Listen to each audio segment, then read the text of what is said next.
we've been living in for far too long in an era where we wanted to believe the world to be something where actually the world had changed and wasn't like that. And it is the inconvenient truth in many ways. So we believed, which is basically the idea of the EU, if you have mutual economic relationships, you will never have war again. That's the idea of the EU.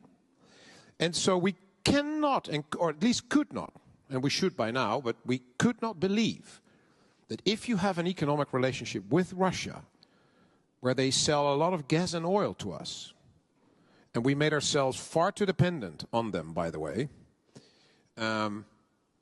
we couldn't believe they were stupid enough to start a war. Because a war damages your economy.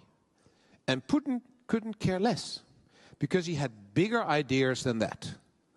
Now, the same problem we had with the Russians for 20 years, when people said, no, we can't be too unnice to them because of the gas and the oil. We can't. We are doing exactly the same now with China.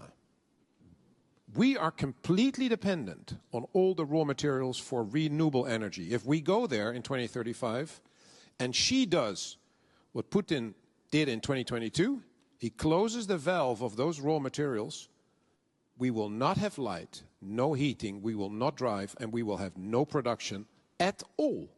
So we have to stop being naive. The world is not always a nice place, and we have to come and go after our interests as well. But do you see that happening now? I mean, we seem to have been disabused now of the notion that history ended in 1990, right? The penny has finally dropped, right?